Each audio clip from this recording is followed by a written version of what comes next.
Este, pues como les comentaba ayer, ya para dar finalización a lo de civilizaciones antiguas específicamente, enfocado a su mitología, a sus deidades, pues vamos a finalizar con esto que es la mitología maya. Pues para hablar de esta mitología, pues es necesario retomar un poco más atrás del siglo IV, que es más o menos donde se dio a conocer.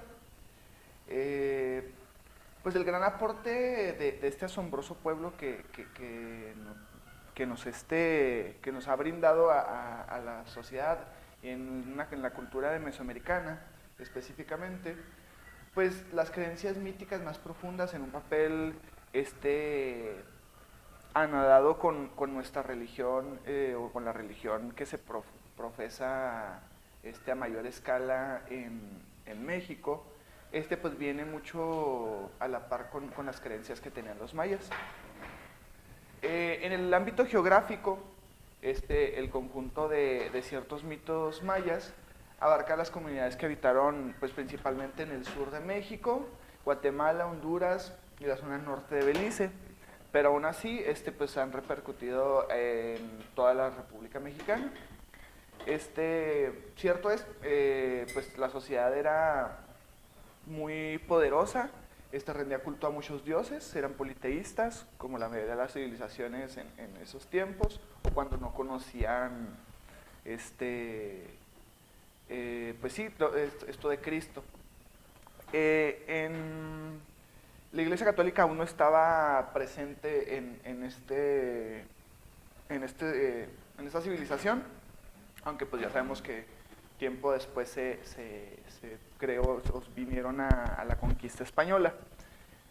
Uno de los detalles a mencionar es que ellos tenían una fuerte avance en cuestión de astronomía, en cuestión de astrología, en cuestión de las situaciones geográficas y de la ubicación geográfica que ellos tenían, al menos en su locación, pues era muy exacta. También tenían un sistema de calendarización muy eficiente, que pues hasta la fecha con ciertas modificaciones que por ende ya conocemos, se fueron modificando. Ellos tenían, o sea, nos queda muy poca información de lo que fueron los mayas, precisamente por la conquista española, y de hecho de muchísimas civilizaciones de Mesoamérica se han perdido gracias por desgracia, a la conquista española. Los libros a rescatar son uno que se llama el Popol Vuh, Chilam Balam. Esos nombres van a venir en la presentación que les vamos a adjuntar en su plataforma. Las crónicas de Chalashbuchen. Estos textos en específico son los principales de esta civilización. No vamos a entrar tanto en estos escritos, pues son bastante extensos, pero uno de los más importantes es el Popol Vuh. Este es el libro preciado y relata todo lo relacionado con la creación de la tierra y el hombre, al igual que unas cuantas historias de los dioses. Es como si fuera la Biblia de los mayas, por así decirlo. El Chilam Balam se trata de un conjunto de libros redactados por los descendientes inmediatos de los mayas. Entonces se encuentra de primera mano sus emblemáticas creencias y tradiciones. Este libro no lo escribieron los mayas originales, por así decirlo, sino los descendientes de ellos, ya después de la conquista, los pocos que sobrevivieron, crearon este conjunto de libros pues, para rescatar las tradiciones perdidas. Entonces ellos con las memorias que tenían, pues fueron ingresando ahí todas esas crónicas. Las crónicas de Shashulbuchen es un texto que, aunque no goza de tanta popularidad como los anteriores, proporciona detalles fundamentales para entender la mitología maya. Este libro principalmente hablaba sobre las criaturas, sobre monstruos mayas, sobre desastres, sobre deidades. Entonces hablaba mucho referente a la situación mitológica. Está muy interesante ese libro. Pues los dioses mayas, antes de hablar del panteón maya, que es como se le conocía en donde se encontraban los dioses, casi en todas las civilizaciones se les denomina panteón al lugar donde descansan los dioses, donde están los dioses. Sabemos que pues el panteón, como lo conocemos, es pues donde descansa nuestro cuerpo cuando morimos y pues nuestra alma se va a quién sabe dónde. En las creencias de los mayas era muy similar, había lugares sagrados donde descansaban los cuerpos de reyes muy importantes que luego formaron parte o llegaron a la divinidad o a la deidad por todas las hazañas que hicieron. Las características tanto de humanos como de animales y otras relaciones con lo astral en cuanto a la clasificación, a la naturaleza, al bosque, a la lluvia, a la madre tierra, todo esto formaban parte de las deidades de esta civilización.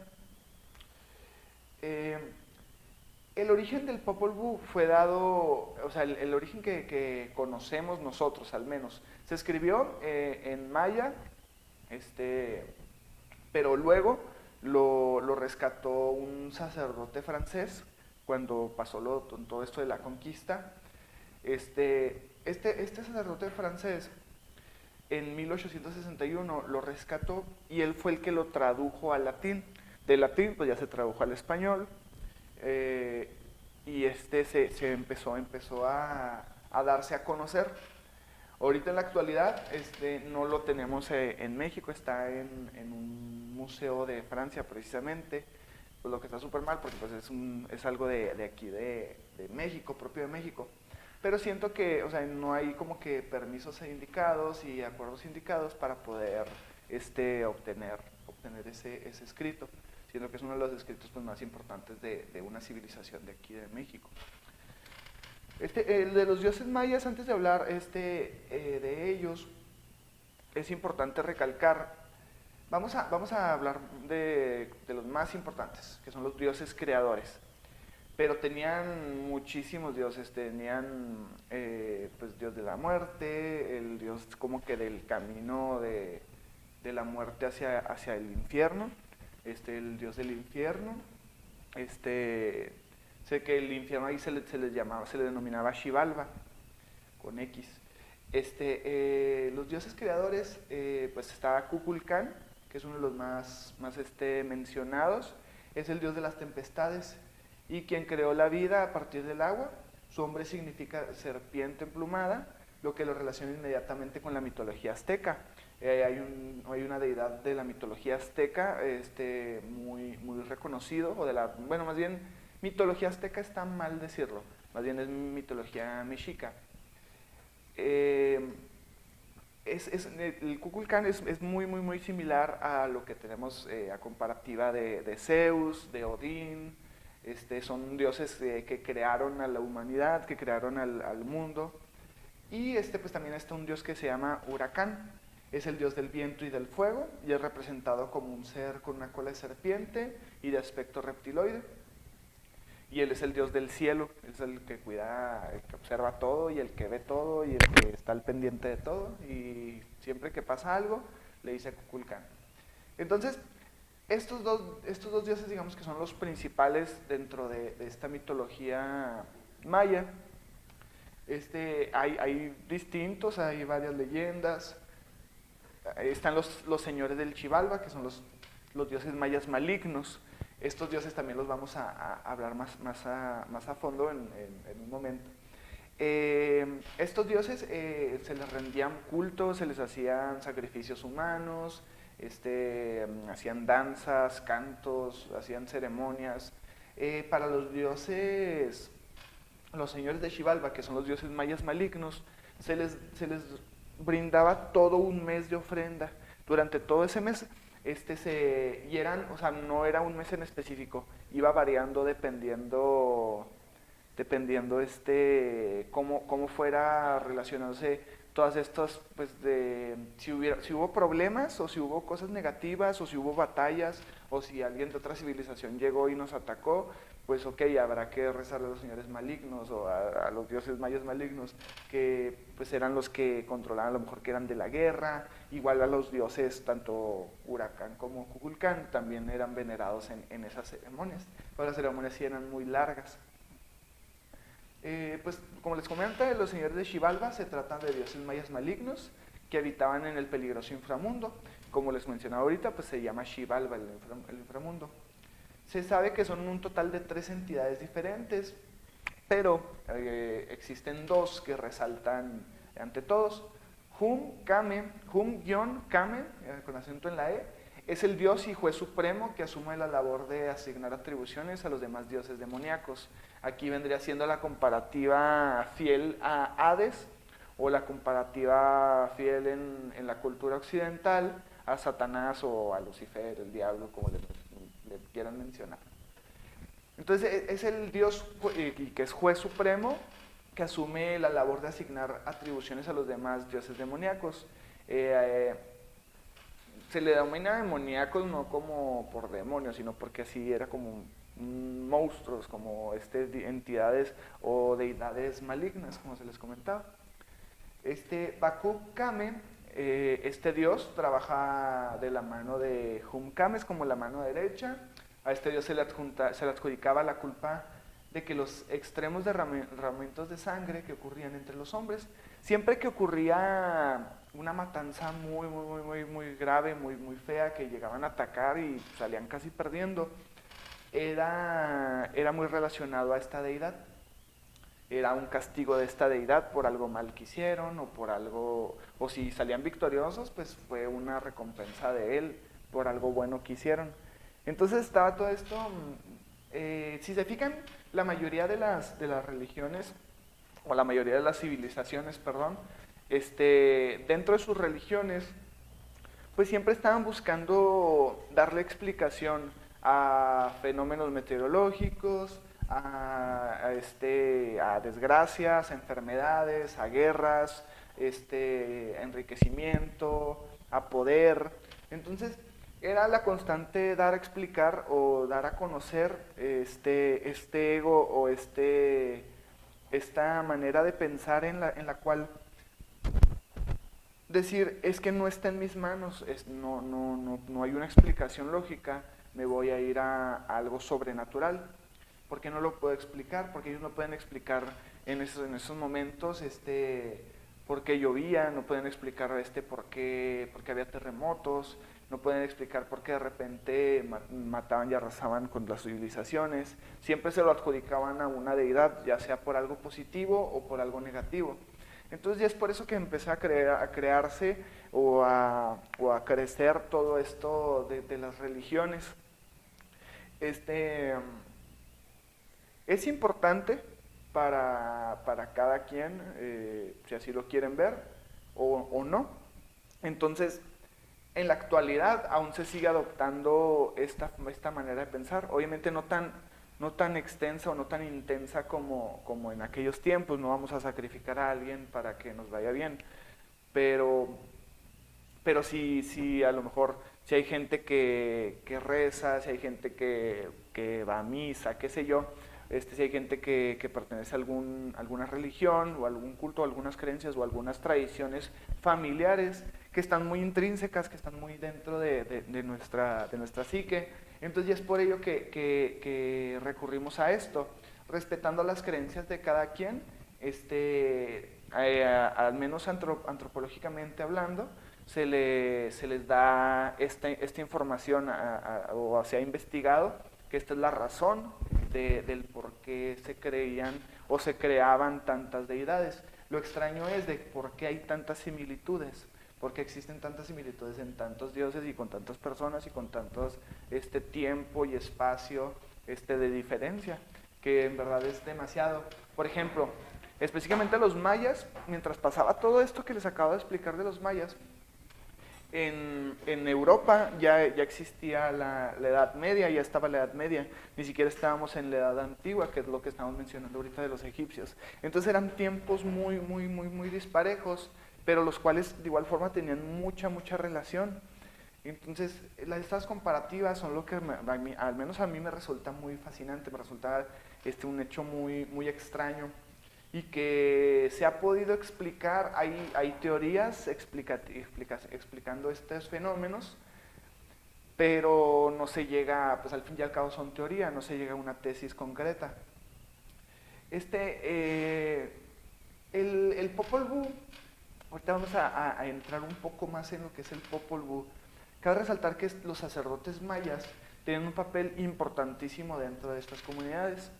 Le mencionamos sacerdotes mayas como para que todos tengan claro qué son, pero no sé si eran chamanes o jefes o que tengan algún otro nombre, pero de momento los llamamos sacerdotes mayas. Tenían un papel muy importante dentro de estas comunidades. Eran ellos los que recibían el mensaje de los dioses, y ellos lo interpretaban para posteriormente transmitirlo a los demás miembros de su comunidad, de su sociedad. Es por ello que también tienen participación en algunos de los relatos. También, como ya lo mencionamos, el Popol Vuh fue escrito originalmente por los mayas y fue traducido por un sacerdote francés. El Popol Vuh es importante, es un importantísimo texto que contiene la historia del pueblo maya. Se dice que es una versión mitológica en el cual explica todo sobre la creación del mundo y papel que tuvo el hombre en él. Aquí, en vez de, o sea, le llamamos mitológica, o sea, una versión mitológica, pero para ellos era una versión religiosa. Ahorita precisamente por esto de la expansión de la conquista, a todo lo que no fuera cristianismo se le denominaba como mitología, o se le denominaba como algo pagano, como algo, sí, lo que no era cristiano era pagano o mitológico. Entonces era ahí la represión muy marcada que hasta la fecha la cargamos. Ahorita ya podemos decir que es mitología o podemos decir que es religión. Habrá personas que quieran creerlo como tal, al menos yo lo puedo decir como mitología. Entonces, el Popol Vuh, el libro del consejo o libro de la comunidad, así es como la traducción. ¿Sí? El Popol Vuh también es conocido como el libro de la comunidad o el libro del consejo según su etimología. Como les comentaba, pues la traducción es Popol significa reunión, comunidad o junta, son esas tres características. Mientras que la palabra Vuh es V-U-H, se refiere al libro o a papel. El Popol Vuh se ha llamado también el libro sagrado o la Biblia Quiche, que es como les comentaba ahorita. Sin embargo, es algo erróneo, ya que no es un libro espiritual, mas sin embargo, tienen revelaciones divinas, lo cual complementa de una manera importantísima lo que es la religiosidad dentro de la mitología maya, por lo cual ellos lo tomaban como tal. No se pueden denominar como Biblia específicamente, puesto que son libros totalmente diferentes. El origen del Popol Vuh, el nombre fue dado por el sacerdote francés, platicándolo con descendientes mayas. En el texto original del Popol Vuh no existen divisiones, ya después con esta traducción se hicieron divisiones en las cuales pues iba a estar un poco más explicado todo. Dentro de ese libro había ciertas deidades como Shalak Bolai, que era el dios jaguar. Ellos también tenían muchas deidades antropomórficas, que es muy similar a las creencias egipcias, a las creencias griegas y a las creencias romanas, más afín a las creencias egipcias. De hecho, la civilización egipcia y la civilización maya son muy similares. Tienen, o sea, sus deidades son parecidísimas. Tal es el caso de el dios jaguar, que era un cuerpo de humano y con una cara de jaguar, al igual que en las deidades egipcias, que también eran cuerpos humanos con cara de un ser con rasgos de animal. Ellos también tenían mucho de que pues es una serpiente con plumas y con cara de jaguar y con alas. Entonces eran como partes de animales unidas para crear una deidad.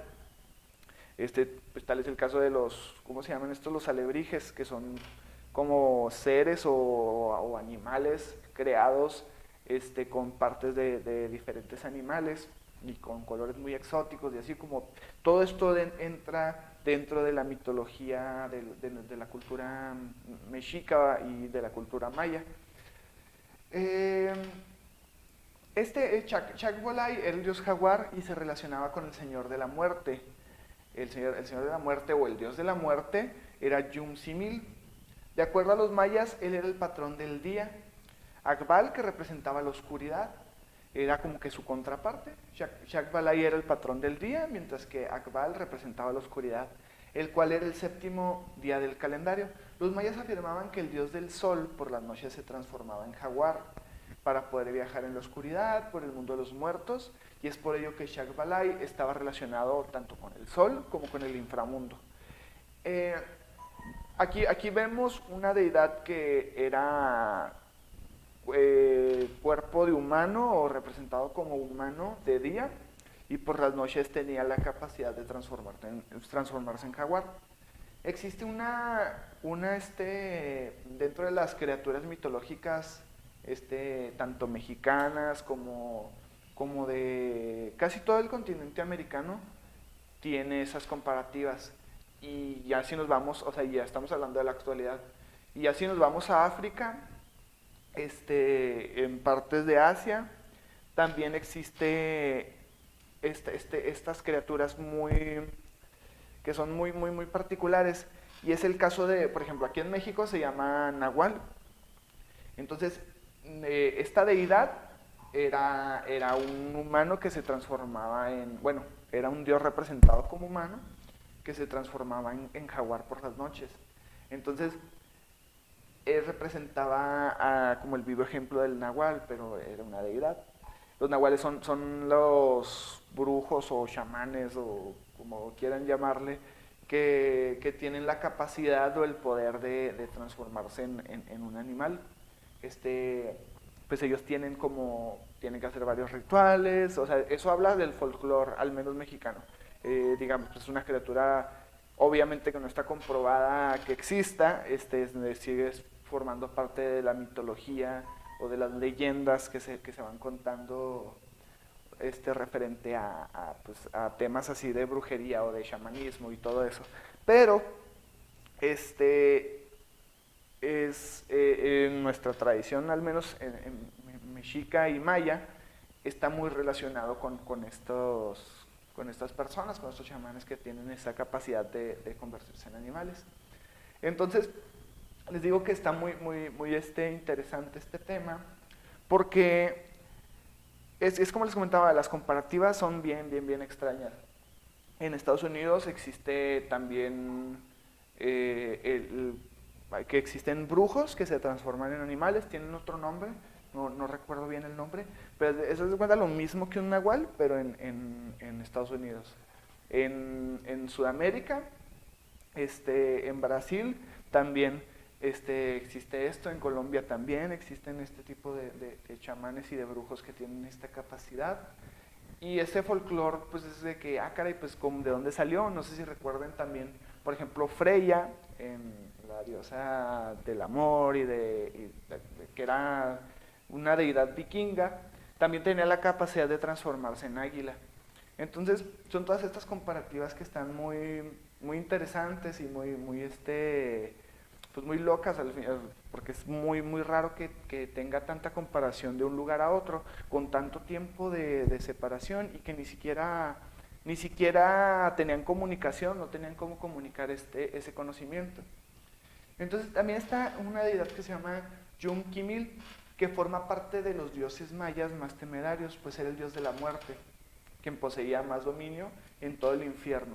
El dios tenía una apariencia muy propia y llamativa. Sin embargo, a lo largo del tiempo, algunos habitantes de la región maya lo asimilaban con algunos animales. Los animales en los que él se convertía o se representaba eran en búhos, en perros, en jaguares, ya que estos son un símbolo de autoridad y por ende pues fueron tomados como una figura de identidad de esta deidad. Y él se transformaba en búho, en perro o en jaguar. Entre los dioses mayas, pues hay una historia y una leyenda que se llama la leyenda de Ixtabi, quien era una mujer que solía agradar a los viajeros, quienes por las noches se aventuraban en los caminos mayas. Esta mujer era conocida por ser muy atrevida y no continuar las normas establecidas por la sociedad maya, cualidades que la llevaron a ser considerada una diosa, pues a pesar de que sí existía cierta represión, al menos en la cultura maya era un ambiente muy abierto, muy libre. Ya cuando se empezó a oprimir más, fue pues después de la conquista. Según cuenta la leyenda, en un pueblo vivían dos hermosas hermanas. Ixtabi, quien era conocida por todos como una mujer que disfrutaba el placer carnal y compartía su cuerpo y su belleza con cualquier hombre que se le acercase o cualquier hombre que ella quisiera. Por otro lado, estaba Utkolel, quien al igual de bella era amada por todos por su aparente dulzura y bien portar. Pues eran como que contrapartes, ¿no? Era una más rebelde y otra más tranquila, pero pues al fin y al cabo ambas eran veneradas, era algo positivo, no como pues los patrones generacionales que tenemos ahorita. A través de los siglos los mayas han sido catalogados, continuamos con la leyenda. Entonces, estas deidades era muy similar a la contraparte no a la contraparte, más bien la comparación más fiel a lo que vendría siendo el yin y el yang. Entonces eran dos partes diferentes, pero que juntas se complementaban. Eran hermanas, que una pues era más fiestera y otra era más tranquila, una pues disfrutaba del placer, otra era más pues como bien portada, refiriéndose a las normas establecidas en esa sociedad. Xibalba, a través de los siglos, los mayas han sido catalogados por varios historiadores como una de las culturas más avanzadas, no solo por su gran crecimiento en cuanto a las matemáticas, arquitectura, entre pues, astronomía, geografía, calendarización, escritura, vocabulario, un chorro de cosas, sino también por su filosofía de vida. Uno de los rasgos fundamentales de la mitología maya es el concepto de la vida.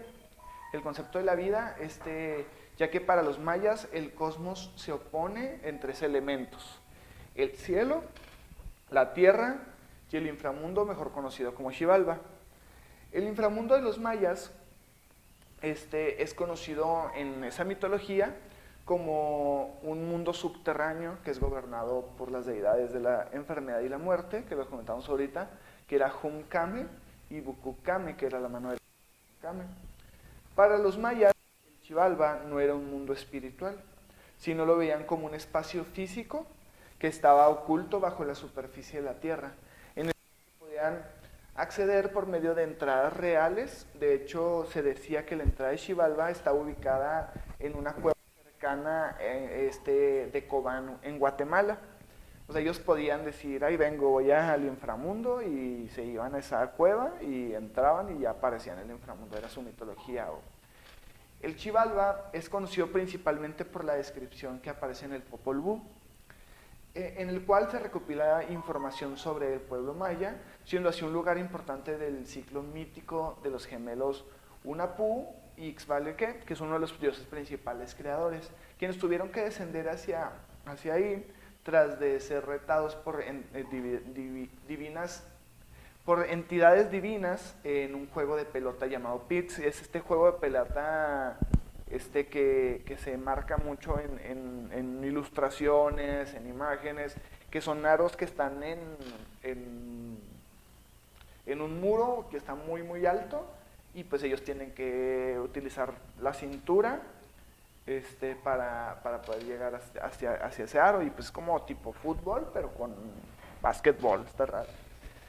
Entonces, pero ese deporte era un deporte sagrado y se practicaba de una manera muy, muy religiosa. En el Popol Vuh, el Xibalba es mencionado como un lugar subterráneo, como les decía ahorita, y forma de varias estructuras. Tales como el consejo, y las casas de los señores de Xibalba. También existen jardines y otras estructuras que hacen de este lugar algo parecido a una gran ciudad. El camino que conduce al Xibalba es descrito por un lugar que se compone de distintas pruebas y trampas. Esto con el fin de engañar y confundir a los viajeros. Una vez que se superen todos estos obstáculos, es que se podrá estar frente a la Junta de Xibalba y podrás presentarte con las deidades malignas, que pues quién sabe para qué quieres ir ahí, pero bueno, habrá mayas que quisieron ir ahí.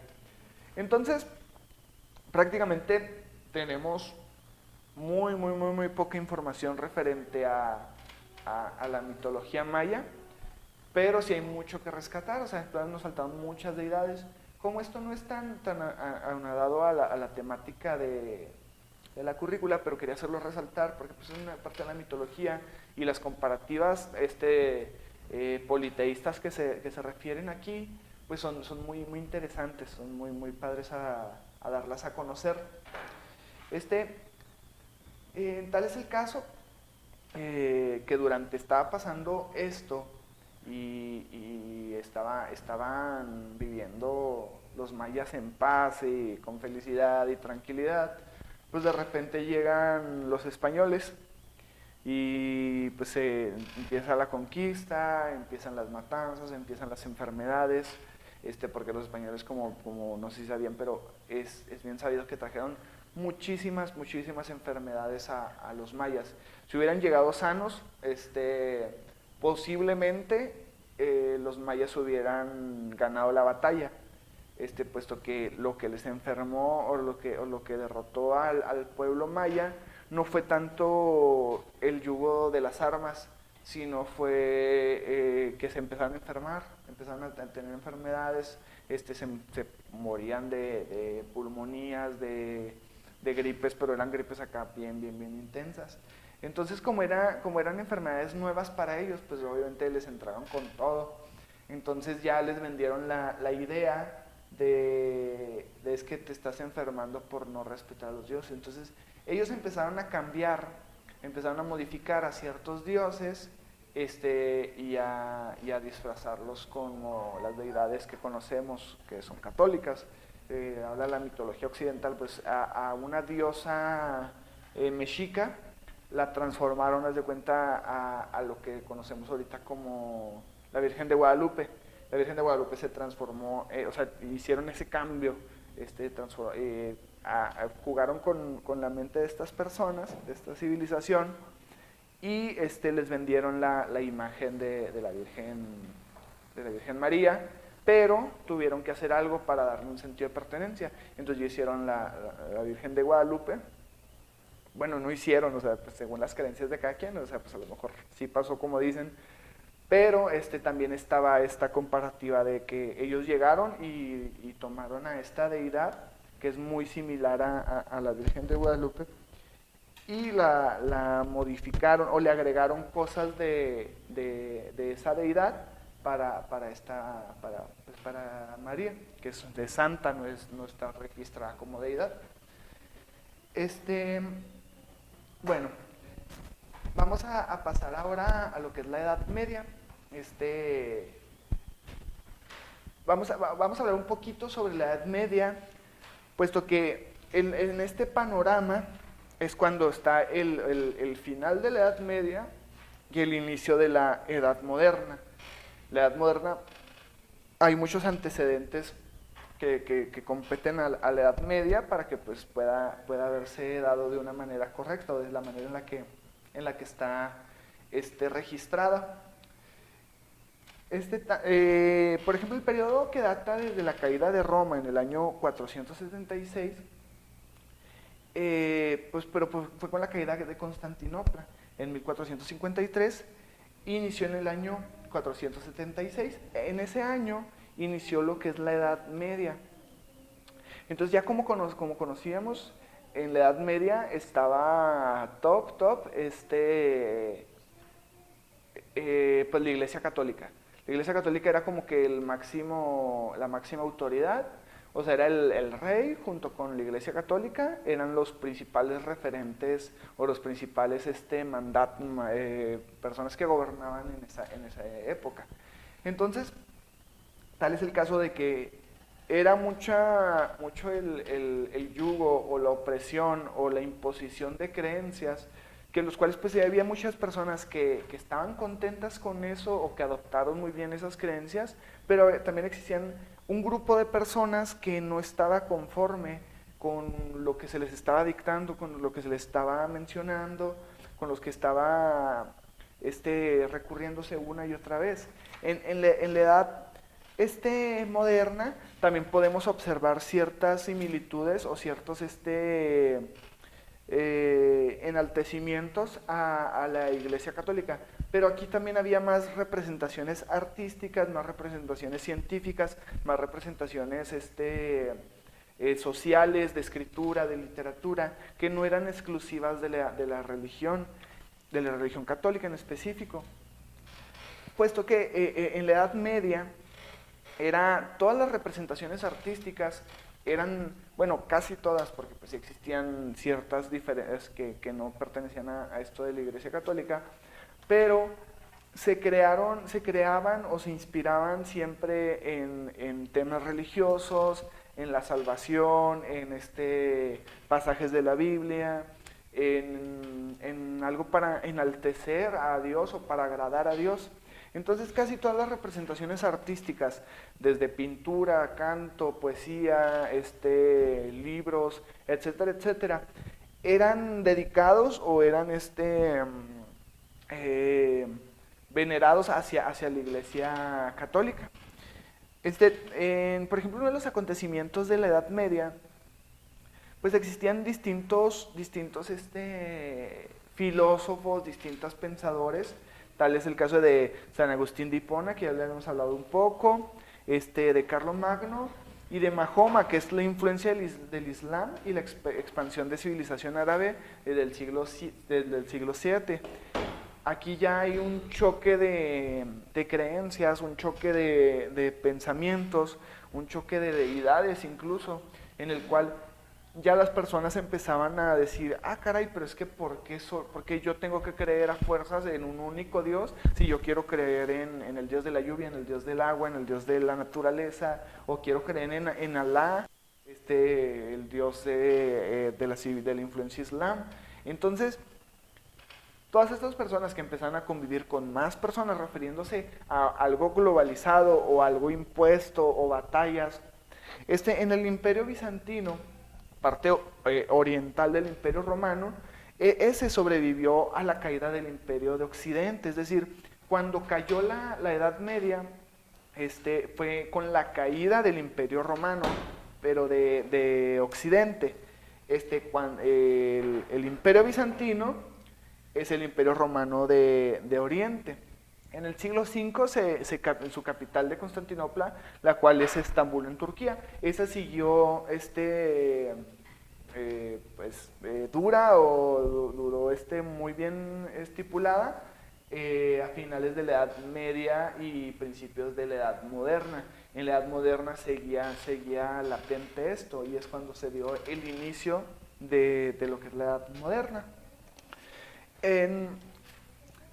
En el desarrollo del feudalismo como un sistema de producción agrícola, aquí al menos hablándolo en el sistema feudal de la Edad Media, en Europa Occidental fue un sistema contractual de relaciones políticas y militares entre los miembros de la nobleza, que se caracterizó por la conexión de feudos, tierras y trabajo. Es decir, si tú tenías ciertas tierras, si tú tenías ciertas personas, si tú tenías tantas personas bajo tu mando, ya podías ser un señor feudal o ya podría ser parte de la nobleza, a cambio de una prestación política y pues una conexión militar. Este contrato era sellado por un juramento de homenaje y fidelidad. Una vez que el feudalismo demostró su utilidad local, reyes y emperadores adoptaron para fortalecer sus monarquías estos feudalismos. Es decir, yo soy el rey de tal lugar, de tal civilización, y a lo mejor en tal pueblo pues ya está muy crecido, ¿no? Y sí es parte de mi reino, pero ahí hay una persona que ya tiene a lo mejor 5 propiedades, ya tiene tantos esclavos bajo su mandato, pues me conviene hacerlo un señor feudal que gobierne ese pueblo y que me rinda tributo a mí, y yo cuando necesite de sus ejércitos, de sus personas, de su pueblo, pues puedo obtener sus favores y sin necesidad de estar yo al pendiente de ese pueblo. Entonces, lo que hacían eran los reyes empezaban a delegar, empezaban a repartir este peso o esta obligación que tenía para con su pueblo, y pues crearon los señores feudales. Muchas veces estos señores feudales pues eran muy aprovechados con los pueblos. Entonces pues sí había mucha desigualdad, había mucha pobreza. Aquí nada más existían ricos y pobres únicamente. No es como ahora. Por ejemplo, en esos tiempos era naciste siervo, te mueres siervo. Y acá y también era naciste noble, a menos de que estés bien tonto, pues vas a seguir siendo noble.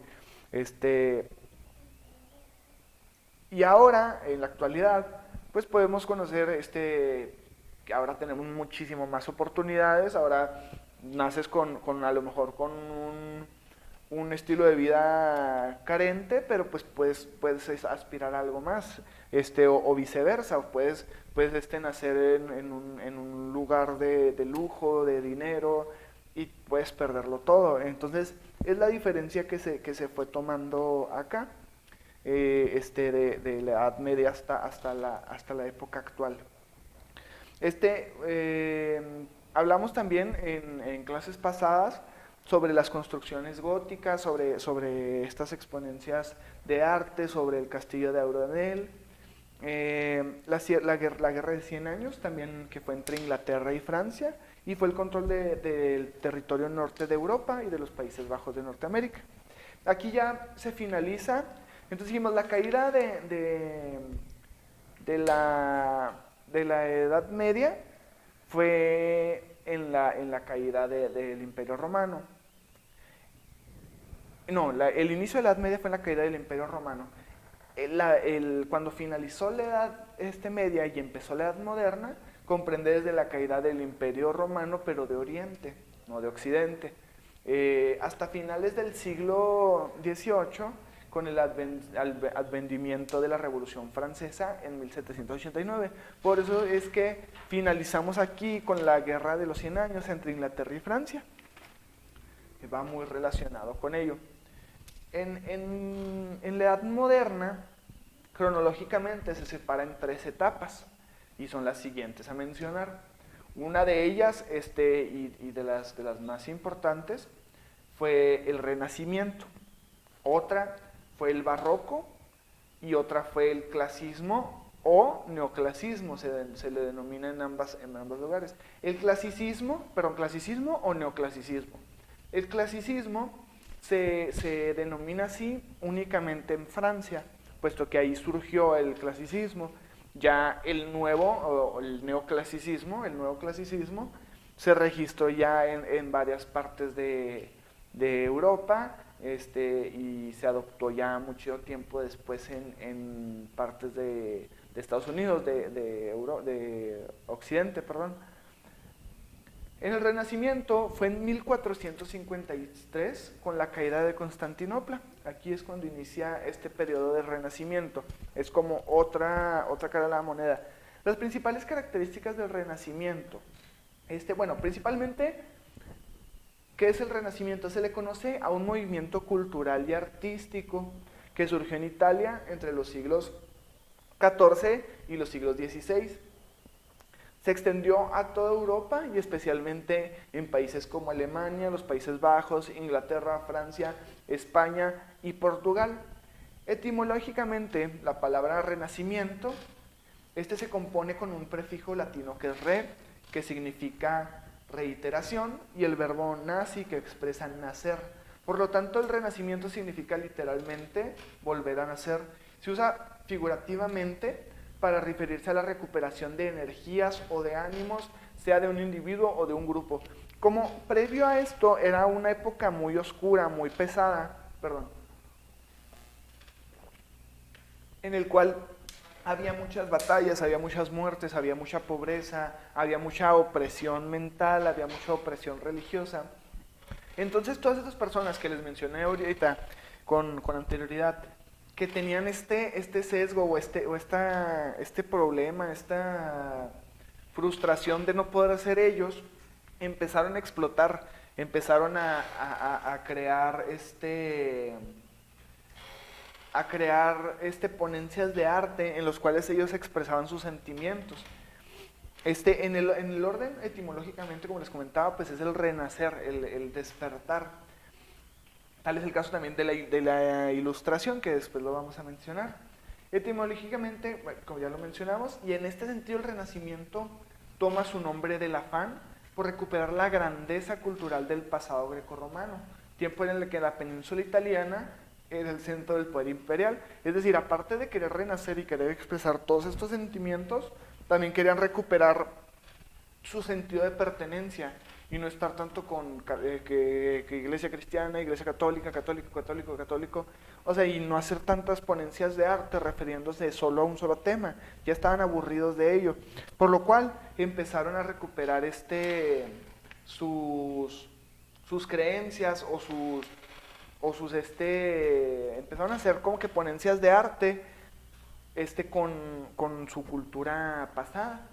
Entonces empezó esto muy interesante.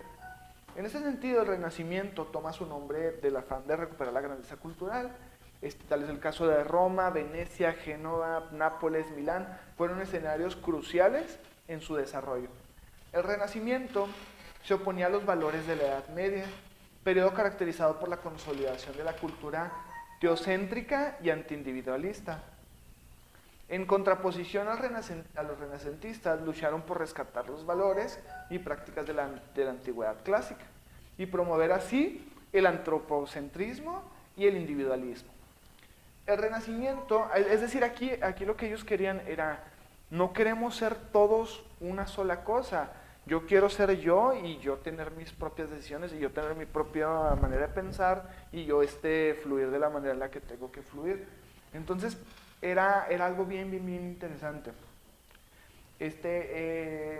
Ellos querían, el Renacimiento ayudó al desenvolvimiento del comercio en el Mediterráneo y a la formación de una economía calificada por algunos como protocapitalista. También supuso el reimpulso de la investigación científica, la secularización de la sociedad, el apogeo de las universidades y la separación de los conceptos de arte y artista respecto de artesanía y artesano. Fíjense qué importante es este periodo a lo largo de nuestra historia, puesto que aquí nos comentaba, no únicamente tuvo una repercusión cultural o una repercusión artística, sino también tuvo una repercusión comercial y se le empezó a dar valor, un valor muy intrínseco, muy padre, muy bueno a todo esto del arte. Entonces ya había personas que podían vivir de su arte, podían expresarse y podían dar a conocer su punto de vista o su manera de pensar de una manera muy diferente. Una de las características del Renacimiento se caracteriza principalmente por ser antropocéntrico. El Renacimiento propone el paso de una sociedad y cultura teocéntrica hacia una sociedad antropocéntrica, en lo cual el ser humano se ha visto como el centro del universo, el cual antropocéntrico se basó filosóficamente en el humanismo. Es decir, yo como yo, y no fijarnos tanto en las deidades o en el exterior, sino más ya en lo personal, en mi forma de pensar, en mi forma de expresarme. También estaba la secularización de la sociedad. Fue el proceso mediante el cual los sectores civiles de la sociedad fueron ganando mayor influencia tanto en política como en economía, especialmente cultural, con respecto al poder detonado hasta entonces por la clase clerical. Es decir, aquí ya empezamos a separar la sociedad de algo religioso a algo más político. La valoración de la antigua clásica. El Renacimiento rescató muchos documentos producidos en la antigüedad. escritos de latín, griego y árabe, los cuales fueron traducidos a las lenguas vulgares en beneficio de la secularización. Además, se abocaron al estudio del arte grecorromano. Se le denomina lenguas vulgares porque no son las lenguas romance o las lenguas base, no es porque sean vulgares, simplemente así se les denomina. Por ejemplo, el español es una lengua vulgar, aunque viene de base de una lengua romance, que es el latín. Entonces, la aparición de la idea del gentil hombre, el Renacimiento creó la idea del hombre múltiple y docto que debía conocer sobre todas las materias. Es decir, aquí ya le daba más importancia no al hombre macho que cazaba y que mataba y que hacía toda esta clase de cosas, sino le daba más importancia, o más valor a personas que eran muy inteligentes o que eran cultas o que estaban muy relacionadas con el mundo de la ciencia, con el mundo del arte, con el mundo de la cultura. Entonces empezaron estos patrones o estas etiquetas que se fueron adoptando a lo largo de esta sociedad y fueron adoptándose de una manera muy, muy positiva. Entonces era la aparición de la idea del gentil hombre. El racionalismo y cientificismo. Los renacentistas estaban convencidos de que todo puede ser explicado a través de la razón y la ciencia. Por ello, florecieron las ciencias y destacaron científicos como Nicolás Copérnico, Galileo Galilei, Alonso de Santa Cruz, Miguel Servet y el propio Leonardo da Vinci, que como conocemos, pues todas estas personas son inventores, científicos, son figuras muy representativas dentro del Renacimiento italiano. Por ejemplo, Miguel Ángel y Leonardo da Vinci, pues de las obras de Miguel Ángel sobresalen la decoración del fresco de la bóveda de la Capilla Sixtina, ese que está en el techo, que sale Dios y el humano así, pues sí, casi tocándose los dedos. Entonces y era una pintura refiriéndose al cerebro, a la parte del cerebro humano, pero representado con Dios y el hombre, que es, creo que la escultura, sobresalen también el fresco de la boda de la Capilla Sixtina, como le comentaba, el David, que es la escultura de mármol, de Miguel Ángel también, de 4.34 metros de altura, y Leonardo da Vinci es famoso como pintor, escultor, arquitecto, ingeniero y científico.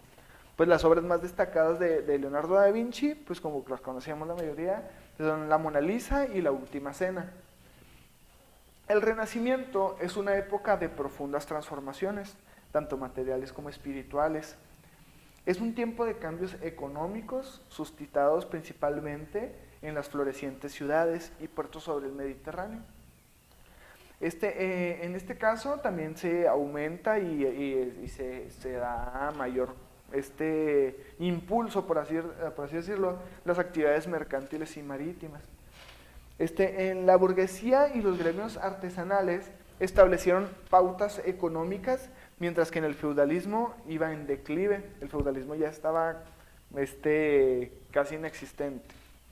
Los monarcas se fortalecieron en poderosos reinos nacionales y sostuvieron fastuosas cortes donde la nobleza adquirió nuevas costumbres como el gusto por las artes y la vida refinada. Ya no era tanto de batallas, ya no era tanto de conquista, ahora era más de, sí, riqueza, y sí, pues estoy de igual forma esclavizando, y sí estoy pidiendo dinero y todo lo que tú quieras, pero ya era algo más estaba todo más en paz, todo estaba un poco más tranquilo. En 1455, Gutenberg inventa la imprenta. Fíjense, aquí desde la invención de la imprenta. Además, durante esta época surgieron inventos como la brújula, la pólvora, el telescopio, símbolos de una época que buscaban ampliar sus horizontes y su visión sobre el universo. Entonces se inventó el telescopio en este tiempo. Así el descubrimiento de América y la circunnavegación de los grandes océanos fueron reflejo de ese espíritu, emprendedor, renacentista, pero a la vez novedoso. Estos acontecimientos dieron un origen a una competencia colonial entre imperios ultramarinos como España y Portugal, que eran como las competencias principales, por así decirlo. En 1455 se crea la Reforma Protestante y por las guerras de religión empieza la Reforma Protestante que sacudió los antiguos parámetros de la moral, como el catolicismo tradicional, y Europa quedó dividida en países tanto católicos como protestantes. Como conocemos ahorita actualmente, pues católicos y protestantes son católicos y pues sí, la iglesia protestante. La guerra de religión y los conflictos internos entre los reyes. Había un conflicto entre Enrique VIII y el clero o la iglesia católica, fueron consecuentes de ese cisma religioso. La crisis de los valores que dicho conflicto representó se agudizó con el paradigma heliocéntrico que Nicolás Copérnico estableció y causó nuevas controversias entre Aristóteles, eclesiástico y los condenantes. Es decir, aquí el paradigma heliocéntrico se refiere principalmente, bueno, Nicolás Copérnico era un científico, un investigador, era una persona que estaba totalmente proponiendo hipótesis, dando teorías, creando objetos raros que en sí se conocen poco las invenciones de Nicolás Copérnico, pero uno de las principales o de las ideas más descabelladas o más controversiales dentro de este gremio era sus avances astronómicos. Uno de los aportes de Copérnico, pues la más reconocida revolución de la aportación de Nicolás Copérnico, fue sin duda la teoría del heliocentrismo, como lo mencionaba aquí. Copérnico propuso un modelo del universo esférico, en el que tanto la Tierra como los planetas giraban alrededor del Sol. Fíjense, Nicolás Copérnico ya sabía que la Tierra era heliocéntrica, por eso se llama teoría del heliocentrismo, que la teoría era que giraban alrededor del Sol, todos estos planetas. Entonces fíjense qué importante aporte dio Nicolás Copérnico. Aparte de ser un teórico inventor, era pues, uno de sus principales trabajos era la astronomía. Entonces era un astrónomo muy reconocido, lo cual él le dio esa ponencia a Enrique VIII, y por eso tuvieron problema con el clero, porque Enrique VIII quedó maravillado con esta ponencia y el clero quedó como, hey, no, o sea, está mal. Fueron consecuencia del sismo religioso, la crisis de los valores que dicho conflicto representó.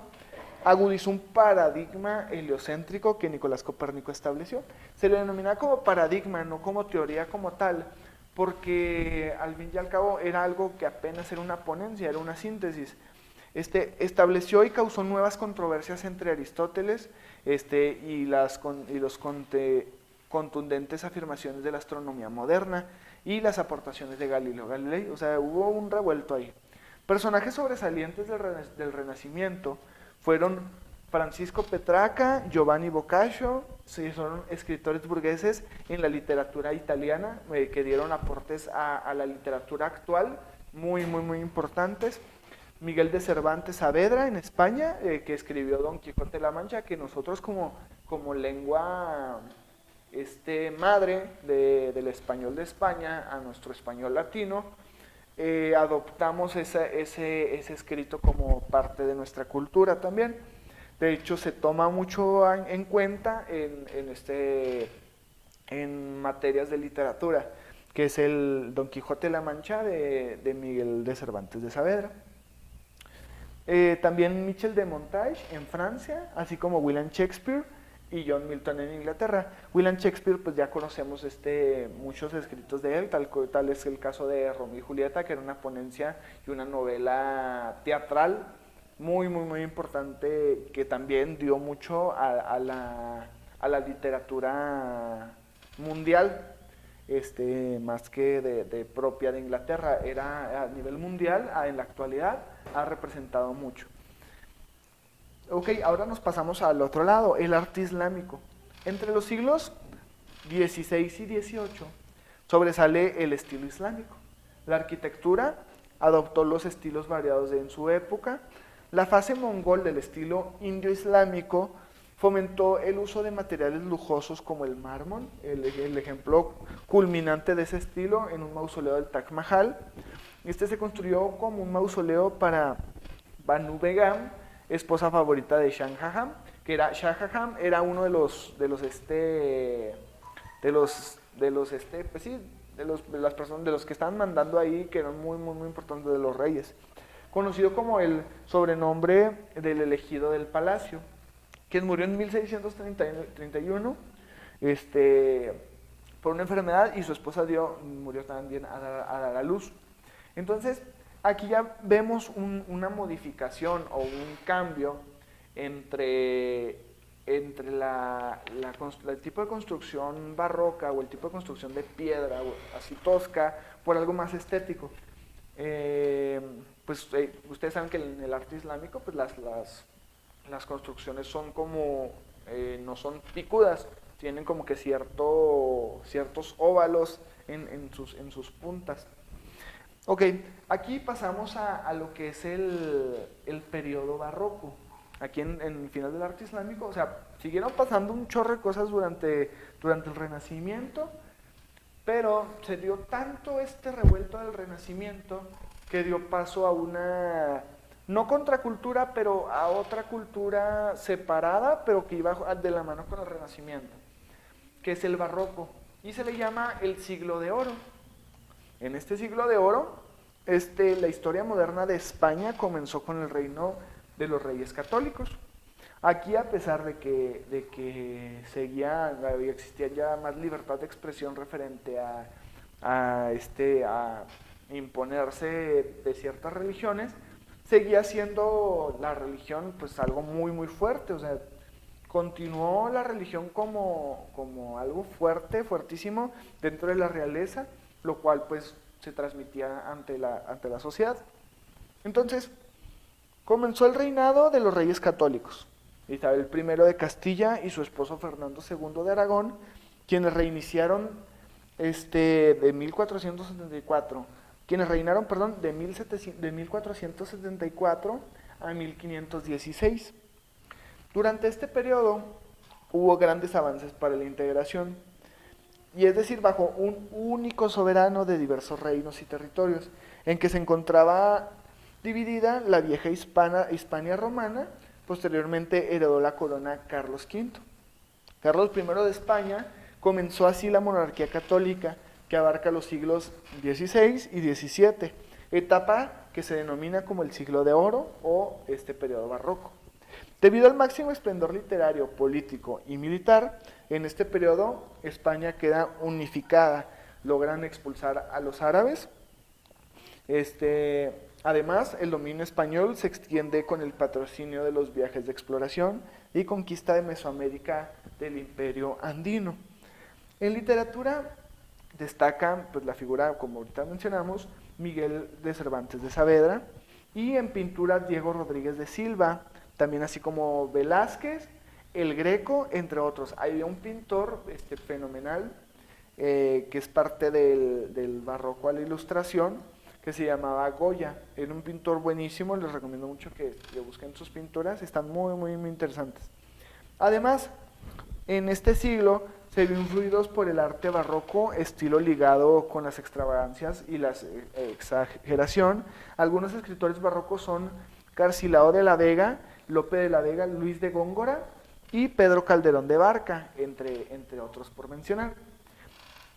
¿Por qué se les denominaba como la extravagancia y la exageración? Era en el periodo en el cual utilizaban las pelucas gigantes, utilizaban los vestidotes, los hombres se maquillaban, los hombres utilizaban tacones. Entonces era todo, la moda era muy extraña y muy extravagante, como decían. También existía la monarquía absoluta, y también era extravagante en el sentido de que obtenían riqueza, demasiada riqueza, para solo cierto número de personas, era muy selectivo. Entonces, casi siempre las personas que más se les daba a relucir estas riquezas eran eran para los reyes, para las personas que estaban en el poder, por así decirlo.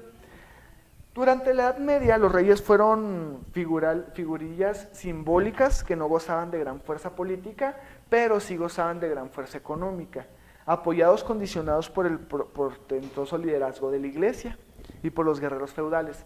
O sea, siempre aquí tenía la iglesia, a pesar de que ya pasamos por un renacimiento, seguíamos teniendo este yugo católico, yugo de la iglesia. Entonces, los gobernantes solo estaban como personas, como representantes de la iglesia. Sí tenían un montón de riqueza y reinaban juntos, pero casi siempre los que daban la última palabra era la iglesia católica y pues los guerreros feudales. En realidad su desempeño era secundario en Europa, feudal, rústico y aislado por inmóviles fronteras religiosas, políticas y geográficas. La alianza integrada por la burguesía y los monarcas en Florencia pues estaban bajo un influjo de comercio y fue favorable para el agradecimiento de los reinos renacentistas. Tal es el caso como España, Portugal, Francia, Holanda e Inglaterra gozaron así de un desarrollo económico pues vasto. Ok, entonces dentro del periodo barroco, pues también hubo mucho crecimiento en cuestión artística, en cuestión musical. Entonces, se denominaba como un periodo histórico, artístico y cultural, caracterizado por una gran exuberancia ornamental. Como lo mencionamos ahorita, eran muy exagerados. La literatura, la música y la arquitectura se abarcó de una manera grandísima desde el siglo XVII y siglo XVIII. El barroco surgió principalmente en Italia y en el resto de Europa, y en partes de América. En un principio, el término barroco tenía matiz peyorativo, con el cual daba a entender su desmesura expresiva. En ese sentido, la palabra proviene etimológicamente del portugués barroco, que significa perla irregular. Que se denomina perla irregular. También se apunta a su origen del francés baroque, que es una figura de silogismo de las escolásticas, es decir, era simbólicamente algo bellísimo, algo muy enorme. Entonces por eso es que lo barroco era muy exagerado. Por otro lado, barroco también se designa aquello que está excesivamente recargado o ornamentado.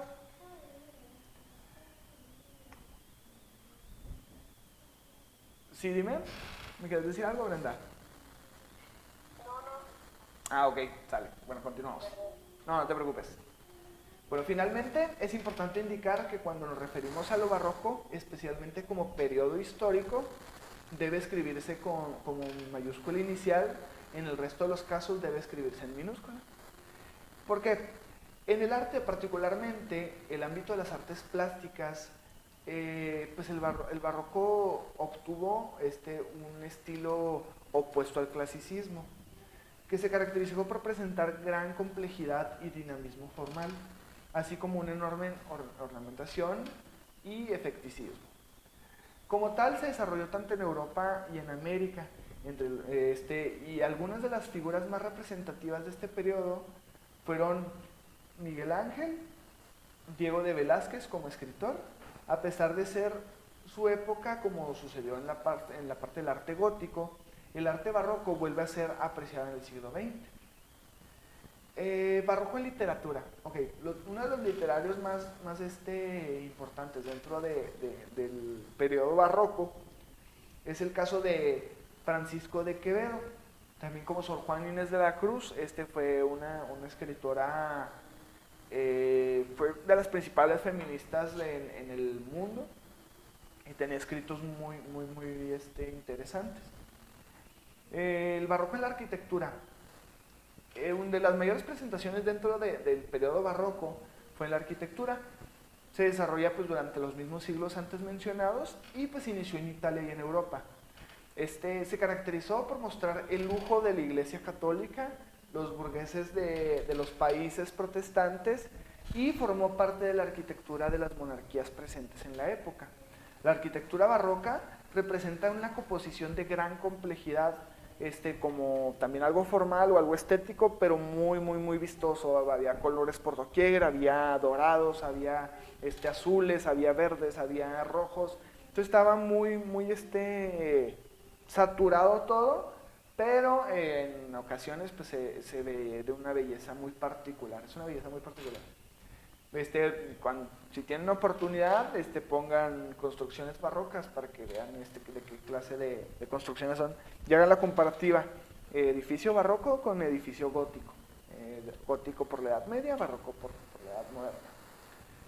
Barroco en la música. La música barroca se denominó un estilo musical caracterizado por su riqueza expresiva, la complejidad extraordinaria de los recursos musicales, porque aquí ya empezaba la música de cámara, la música de ópera, la música de instrumentos clásicos, el piano, había solos de piano. Tal es el caso de Vivaldi con el violín, de Johann Sebastian Bach con el piano. Entonces eran compositores y fíjense, Johann Sebastian Bach y Vivaldi, Antonio Vivaldi, fueron uno de los principales y los más importantes exponentes de la música barroca. Perdón. y que hasta el día de hoy tienen bases importantísimas para cualquier músico.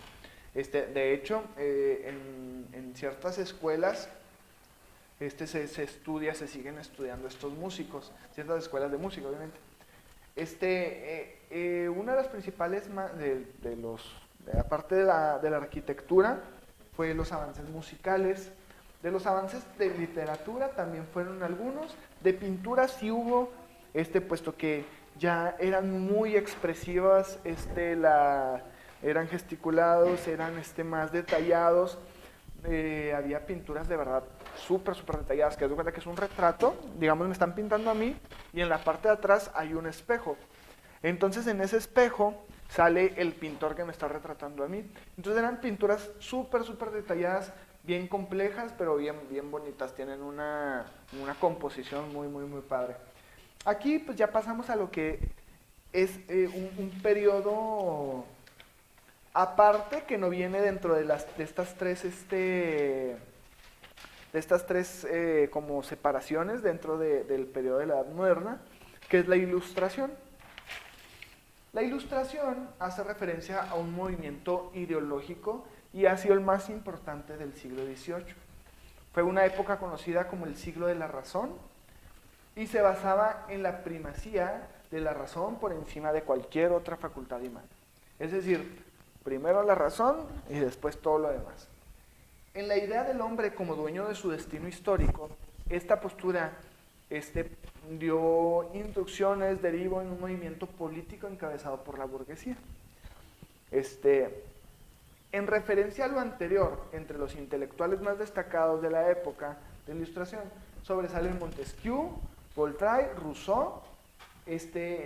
Por ejemplo, Montesquieu mostró un partido con que los tres poderes del Estado, que es legislativo, ejecutivo y judicial, que hasta la fecha en México se sigue rigiendo por poder ejecutivo, poder legislativo y poder judicial.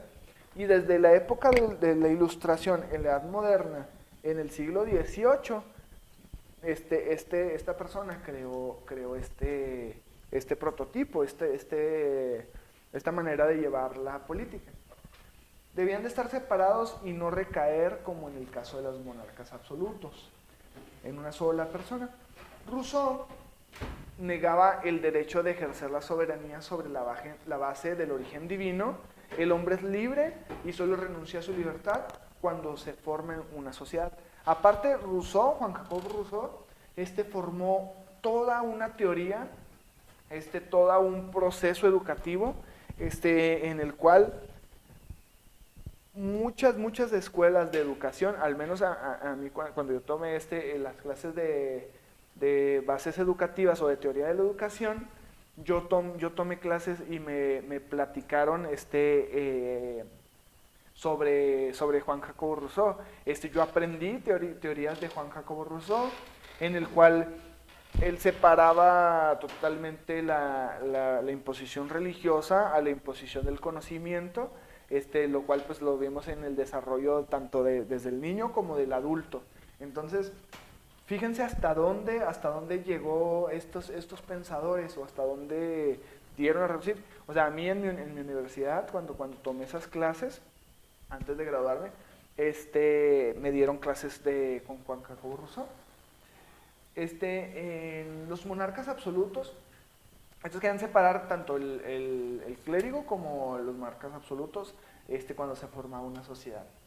A las teorías políticas se unieron exitosas doctrinas económicas como la fisiocracia de Quesnay, que colocaba la tierra como única fuente de riqueza, o el liberalismo de Adam Smith, que abogaba por la supresión de las trabas aduaneras y por un comercio libre. Había muchas trabas porque ya existían muchos impuestos por transportar ciertas cosas o ciertas zonas. Entonces, para transportar ciertas cosas tenía que pagar una lana.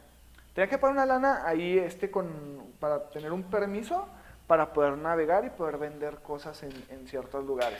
Tenía que pagar un permiso a las personas que estaban ahí encargadas de los muelles.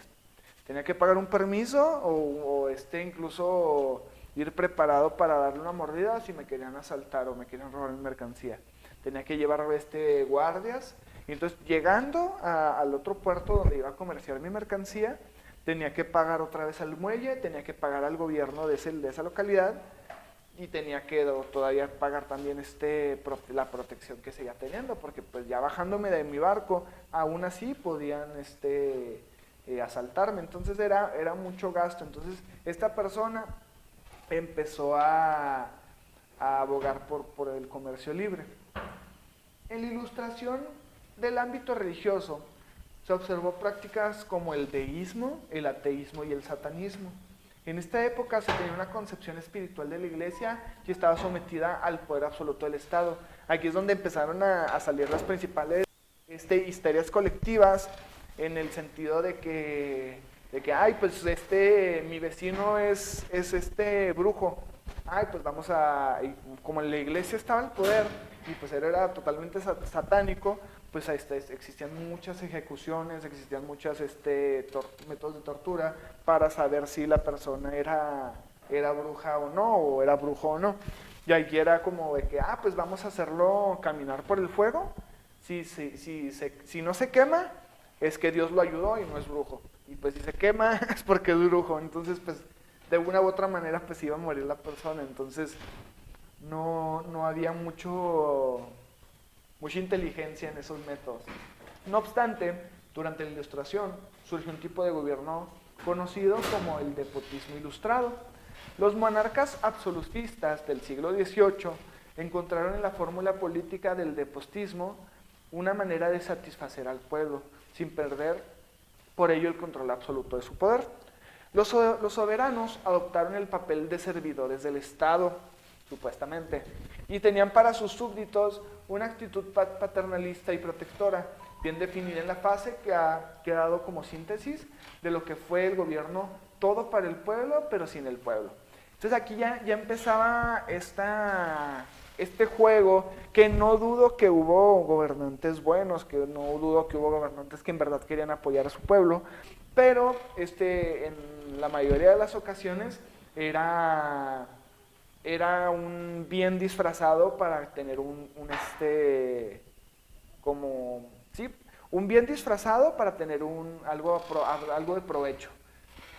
Tal es el caso de los impuestos, tal es el caso de personas leales, de personas que batallen por mí, de personas que se unan a mis ejércitos, etcétera, etcétera.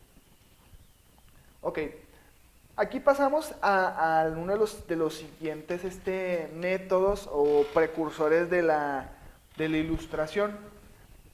Dentro de los fundamentos de la Ilustración se dividen en dos estructuras, ya hablando de fundamentos de la Ilustración dentro de la política. En la estructura política está la república, el gobierno civil, la ley como el fundamento del poder soberano, está la división de los poderes, la soberanía popular y democrática. Aquí empezaba la democracia a darse a conocer en ciertas cosas. Había reyes, había nobles, había burguesía. También el racionalismo, la difusión del saber y el progreso material intelectual. Era como que una de las cosas que los fundamentos de la Ilustración querían conseguir, el progreso material e intelectual. Es decir, tanto creces como económicamente como creces de mente. Si creces de mente, puedes crear y puedes crecer. Entonces, estaba bien interesante esta corriente. Sobre los derechos civiles, los fundamentos de la Ilustración, pues los derechos humanos naturales universales, que es libertad, igualdad, propiedad y felicidad.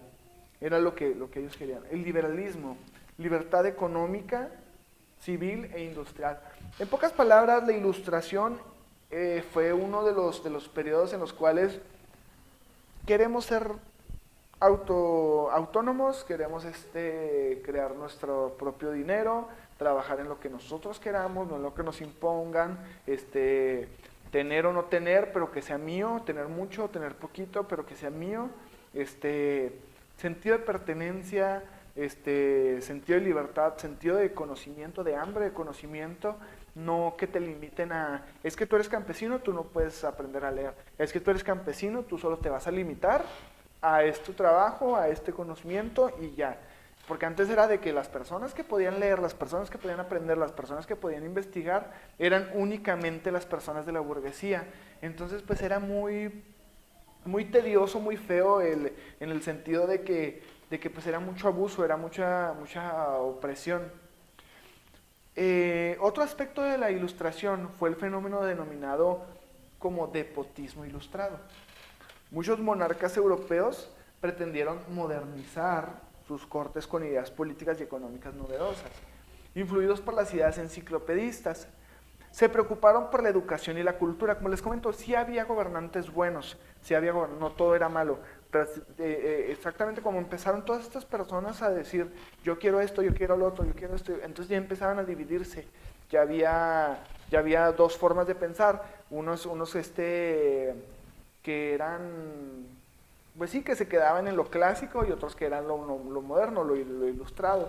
Entonces, se preocupaban por la educación y la cultura, pero se empeñaron por conservar una dirección personalizada de sus reinos y por una caracterización de poder. La importancia de la Ilustración radica en su capacidad para influir en todos los aspectos de la vida, en Europa del siglo XVIII y para difundir valiosos conocimientos que a través de los siglos se habían acumulado como patrimonio de la humanidad.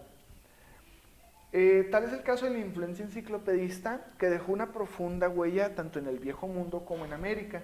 Las ideas de la Ilustración, vinculadas a la especulación científica de la época y a las inquietas liberales de la burguesía, influyeron decisivamente en grandes movimientos políticos y sociales. En ellos destacaron la independencia de las 13 colonias en Inglaterra de Norteamérica en 1777, que es lo que vamos a hablar ahorita, la Revolución Francesa en 1789 y la emancipación de América de las primeras décadas del siglo IX. Y aún en la Revolución Industrial, desde finales del siglo XVIII, durante todo el siglo, también en América Latina dejó una huella profunda, y esto ya nos compete un poco más a nosotros. Entre esos movimientos de emancipación, si bien también surgieron nuevas naciones soberanas, tuvo resultados distintos y en muchos casos países con debilidades políticas, tal es el caso de México en ese tiempo, que era la Nueva España, desarrollaron creencias estructurales que después de las grandes potencias capitalistas aprovecharon para sus propios fines. En la independencia de Norteamérica, al norte de Nueva España, en México, sobre la costa del Atlántico, se establecieron durante los siglos XVII y XVIII las 13 colonias de Inglaterra en Norteamérica. Los colonos que la habitaron eran puritanos que buscaban un refugio donde practicar sus ideas, ya que en Inglaterra la imposición del anglicanismo había destacado en diversas ocasiones la intolerancia.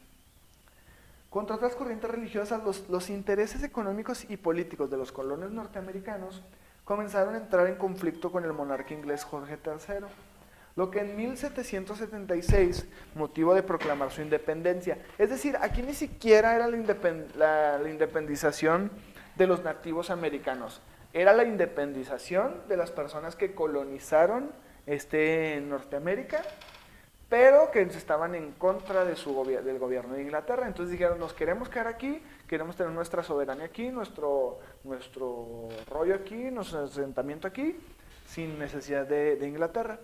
La política regalista de Jorge III al concluir la guerra de 7 años fue contraria a las aspiraciones territoriales. ¿Sí? En este caso, se fue creando estas batallas, se fueron creando estos conflictos, para que así entre 1774 y 1776 se realizaron 3 congresos en Filadelfia para existir a la corona, cambiar sus actitudes, organizar la resistencia armada dirigida por George Washington y para decretar finalmente la independencia el 4 de julio de 1776. Al redactar el Acta de Independencia, Thomas Jefferson retomó ideas liberales de pensadores políticos de la Ilustración. Como argumentos, se justificaba así la revolución civil como defensa de derechos naturales, fundamentalmente como la vida, la libertad y la felicidad. Fíjense, en la vida, la libertad y la felicidad eran directamente relacionados con la Ilustración. Entonces hasta ese lugar, hasta ese momento, hasta esa independencia, repercutió lo que es la Ilustración, la corriente de Ilustración. Los colonos pronto recibieron apoyo político y militar de otras naciones, tanto en Europa y en América. La principal ayuda provino de Francia y de España. La batalla de Yorktown en 1781 fue decisiva para el triunfo del ejército continental, comandado por Washington, pero Inglaterra tardó hasta 1783 para firmar en Versalles, París, un tratado de paz que reconocía la independencia de sus antiguas colonias. Tal es el caso del Tratado de Versalles, por eso se le llama así. George Washington nació en 1732 y murió en 1799. Thomas Jefferson en 1743 y murió en 1826. En la Revolución Industrial. La Revolución Industrial empezó en el clasismo y en el neoclasismo. Vamos a hablarles un poquito de la Revolución Industrial para luego pasar a lo que es el clasismo y el neoclasismo como corriente. Ya estamos a punto de finalizar el tema, no se preocupen. La Revolución Industrial a finales del siglo XVIII y a lo largo del siglo XI representaba la última etapa, el siglo XIX, representaba la última etapa de la Edad Moderna. El modo de producción capitalista y basado en la producción fabril y la explotación de obreros reafirma la hegemonía de la burguesía industrial y de las grandes potencias coloniales. Es decir, aquí inició todo un revuelto en los cuales ya había manufactura de Juanito, le hace un nudo, Pedrito, le pone el sello, Panchita pone la bolsa. Entonces ya empezaba este proceso de trabajo en el cual cada quien tenía un rol y cada quien para formar un producto mucho más rápido y que se vaya directamente a la venta. Entonces era la revolución industrial empezó de este modo, lo cual ya empezaron a meter maquinarias, empezaron a hacer invenciones de maquinarias. Entonces se hizo un revuelto, por ejemplo la máquina de hilar, la máquina de vapor, la máquina de impresión, los barcos de vapor. Todos estos fueron parte de la revolución industrial, tanto a menor como mayor escala. Dentro de la revolución industrial, muchos inventores ingleses del siglo XVIII se esforzaron por lograr mecanismos aplicables a la fábrica de manufactura y pues lo lograron, con sus limitantes de aquel tiempo, pero lo lograron. Tal es el caso como les comentaba, de la máquina de hilar. Las máquinas fueron fundamentales para una nueva forma de producción en serie. ya que establecieron el ritmo vertiginoso a los que los obreros se vieron sometidos. La revolución industrial solo fue posible cuando la economía en países como Inglaterra, Francia o Alemania quedó determinada por la actividad fabril de las máquinas. Es decir, aquí ya dijimos, ya no necesitamos a humanos, ya tenemos máquinas. O sea, obviamente pues a menor escala, todavía necesitaban humanos, pero ya las máquinas podían tener una carga mucho mayor y pues no tenían que estarles pagando, solo era una inversión fuerte y después era retribución, retribución, retribución. Pero fue en Inglaterra donde dio comienzo este proceso de transformación, gracias a que dicho reino, la estructura política y la intensa actividad mercante a través de todos los mares y continentes así lo permitieron. La máquina de vapor se convirtió en poco más de 20 años en un moderno y vertiginoso sistema de transporte, primero en Inglaterra, después en Europa y finalmente en el resto del mundo. Los países capitalistas que desarrollaron su tecnología y que lograron implementar el uso de la máquina y el ferrocarril se convirtieron en potencias y pudieron competir por el dominio económico, político y geográfico a nivel mundial, a nivel global. Al igual que el ferrocarril, el buque de vapor fue determinante para los aspirantes a la burguesía industrial. Se consolidarían en la era del capitalismo, que eso lo vamos a hablar después. La revolución industrial aceleró nuevas contradicciones, tanto sociales como en producción fabril. Dio origen a fenómenos como la explotación capitalista, la concentración de capitales en poder de una élite industrial y tuvo un contrapeso en masas proletariados en torno a las fábricas donde se fueron aglomerando, es decir, había desempleo, había muchísima contaminación auditiva, muchísima contaminación en el aire.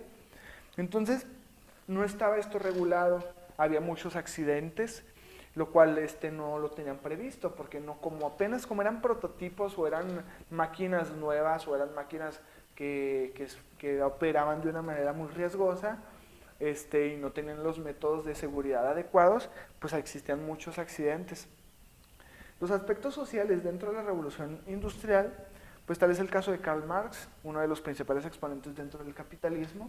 Con la revolución industrial se hizo evidente que el enriquecimiento de una oligarquía burguesa solo podía consumarse en una forma directamente proporcional. Es decir, las máquinas se desplazaron a la fuerza de trabajo humano, sometieron bajo su ritmo al trabajador y permitieron su explotación intensiva. Los artesanos abandonaron sus herramientas y se convirtieron en obreros. La migración rural en torno a las fábricas generó un crecimiento anormal dentro de la sociedad. Aquí ya pasamos, después de la revolución industrial, a lo que es el clasicismo y el neoclasicismo. El neoclasicismo se conoce a una corriente literaria y artística nacida en Europa en el siglo XVIII, lo cual se inspiró en los valores y en el arte de la antigüedad clásica y grecorromana. Tuvo manifestaciones las distintas disciplinas artísticas como la literatura, la arquitectura, la pintura y la escultura y la música. Mientras pasaba todo este revuelto de la revolución industrial, a su vez, pues también existían personas que querían seguir expresando su arte, querían seguir queriendo decir algo, queriendo expresar algo. Entonces, el arte no se detuvo, el arte continuó avanzando. La palabra se compone del prefijo neo, que significa nuevo, y el sufijo ismo, que indica el movimiento a doctrina. En Francia, el neoclasismo se conoce simplemente con clasicismo.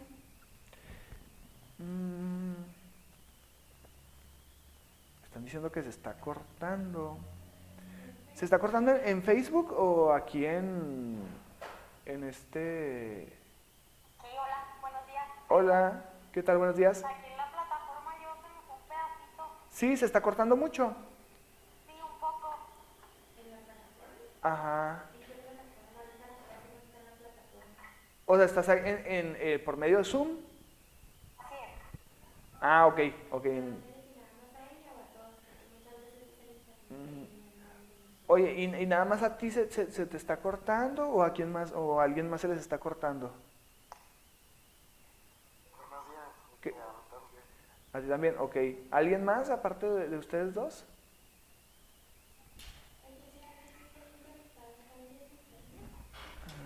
Si es que muchas veces puede fallar o el internet aquí o el de sus casas. Entonces, ¿ahí ya se escucha bien? Ok. Si quieren continuamos, cualquier cosa ahí me dicen. O sea, de igual forma ya nos faltan unos minutitos para finalizar. ¿Sale? Ok. Entonces, en ese sentido, la antigüedad clásica era vista una vez como un modelo militar, ya que en ese momento de la historia nacieron la filosofía, la ciencia y la democracia. Entonces, a pesar de todos estos avances y desarrollos industriales, pues también estaban estos avances artísticos. Por ello, oponerse al arte barroco, al arte de la Reforma y el arte de la Contrarreforma. El neoclasicismo en la pintura pues predominó el dibujo y la forma sobre el color. Se cultivaron fundamentalmente temas históricos, mitológicos, usando generalmente la pintura al óleo. El neoclasicismo en la escultura. La escultura neoclasicista obtuvo mucho material sobre el mármol, hacían muchas esculturas sobre mármol. Tal es el caso de Grecia y Roma, era una de las principales influencias dentro del neoclasicismo. En la arquitectura igual, también era mucho de mármol, muchas construcciones antiguas, y de esta manera las estructuras arquitectónicas plasman el rechazo hacia la ornamenta excesiva de la época de la antecesión denominada barroco. Es decir, aquí ya estaban por medio del arte, por medio de la escultura, por medio de las construcciones incluso, estaban en descontento con el periodo barroco. Entonces ya como era mucha extravagancia dentro del periodo barroco, estos artistas empezaron a crear cosas más minimalistas, cosas más yéndose a lo esencial, más grecorromanas, lo cual dio pie a otro revuelto, otra forma de pensar, y lo cual dio paso a nuevas maneras de pensar, a algo más no tan enorme, no tan grande, entonces cambió la forma de vestirse, cambió la forma de construir, cambió la forma de pintar, cambió la forma de hablar, la forma de tratarse entre unos a los otros. Entonces, es bien importante dentro de la historia conocer los periodos que han marcado tanto a ciertas sociedades como a toda la humanidad. Pues así conocemos por qué y para qué había tantos cambios. Entonces, constantemente nosotros vamos cambiando, constantemente existen cosas que nos molestan de nuestros gobernantes, cosas que nos molestan de, no sé, de algo que estamos haciendo bien o algo que estamos haciendo mal. Entonces vamos en constante cambio, lo cual es lo mejor que puede pasarnos porque es la evolución. Si seguimos evolucionando, nuestras mentes siguen evolucionando. Lo peor que podemos hacer es estancarnos o quedarnos en una zona de confort. Entonces aquí se ve reflejado desde una corriente artística cultural que va explotando, que va creando hacia algo político, hacia algo religioso, hacia algo cultural, hacia algo que ya se queda dentro de la sociedad y que modifica toda una forma de pensar. Fíjense, desde alguien que dice, es que a mí me gusta pintar de esta manera porque me recuerda tal cosa, desde esa proyección se va hacia el político que decide si la mujer puede votar o no. ¿Me explico? Entonces, son las repercusiones y las formas de pensar. Por eso es que el arte y las corrientes literarias, artísticas y de construcción, arquitectónicas, son pieza fundamental en el transcurso de nuestra historia. Desde la mitología de las deidades que se representaban en pinturas, que se representaban en cantos, que se representaban en bailes, que se representaban en ceremonias teatrales, desde ahí hasta la fecha, la transmisión del arte es lo que nos da sensibilidad, nos da humanización y nos da pie a nuevas maneras de pensar, a nuevas formas de traducir la política, de que se crean nuevas leyes, de que se creen nuevas formas de construir, nuevas formas, nuevos materiales más ecológicos, depende de las necesidades de cada quien. Por ejemplo, hoy en día, está mucho el revuelto de las construcciones autosustentables, celdas solares, blogs hechos por materiales de desecho. Todo esto va refiriéndose o va a la par desde una ponencia artística, desde una ponencia estética, desde una ponencia de sensibilidad. Entonces es bien importante conocer estas separaciones tanto políticas como artísticas para conocer pues, nuestro rumbo y por qué pensamos ahora como pensamos. Entonces, pues por mi parte sería todo hoy, chicos. Pues nos vemos la próxima clase. Y pues vamos a empezar a revisar todos los trabajos pendientes durante esta semana. ¿Sale?